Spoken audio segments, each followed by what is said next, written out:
Guys, ayan, si Marshall Awag nga pala. So, share ko lang yung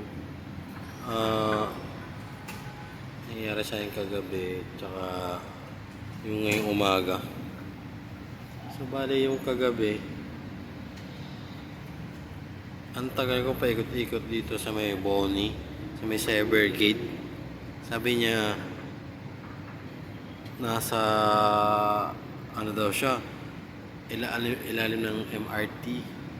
Diba, hinahanap ko siya, wala naman siya doon, lumalampas na ako. Kasi hinahanap ko siya. Hindi naman ako pwedeng bumalik kasi baka mahuli ako.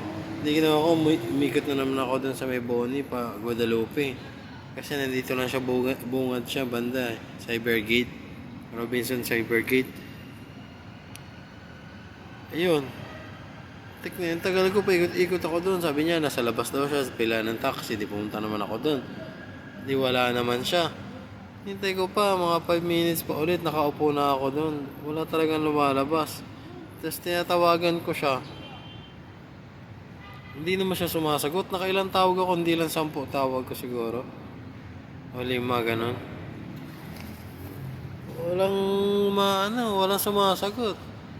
Diba, ano lang kasi is parang ginagago tayo. Tapos hindi nila alam, tayo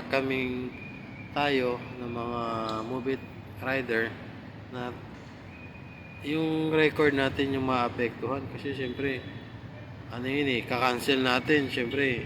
Hindi naman niya i-cancel kasi nagtatanong ako sa kanya kung nasaan ka na, hindi siya sumasagot. Di ba, pa-cancel ko, wala naman sumasagot.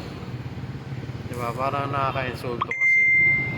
Dapat susunod pag ganyan, dapat ina-action na ni Move8 na meron dapat tayong option na mag-cancel, pero bago i-cancel tawagan nila si customer. Yung parang sa Lala Move dati, may ganyan kasi kami pag nagpapa-cancel kami, tatawagan mo na ni customer service si customer para alam na sumasagot hindi, para hindi naman sasama yung record ng rider, di ba? Tapos ngayong umaga naman, ayun, hindi naghahanap ako ng meron akong customer na 5 minutes o 6 minutes yung layo. Tapos message ko pa siya na on the way na ako. Tapos nandun ako sa pick up location, sabi ko nandito na po ako. Putik na yan. Pagdating ko dun sa drop off, sa pick up location, biglang kinancel. Diba? Di tayo na naman ang nangyayari dun. Diba?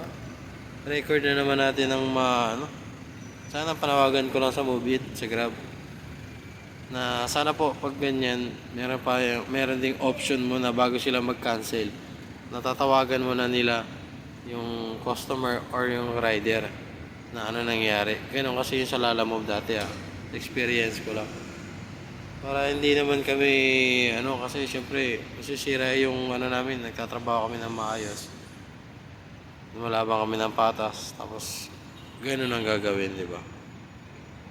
Panawagan ko lang sa Grab, sana po maayos or ma-actionan, di ba? Salamat. Hanggang dito na lang, at sana maayos natin yung ating problema sa mga ganyan. Hindi sana customer lang lagi ang panalo. Sana meron din naman kaming option, di ba? Comment na kayo kung tama po ba ako, mga rider, mga tropa nating Move8 or tropang Grab. Hindi lang Grab, sa ibang grupo, diba? So ayun lang, God bless you sa lahat. Ride safe.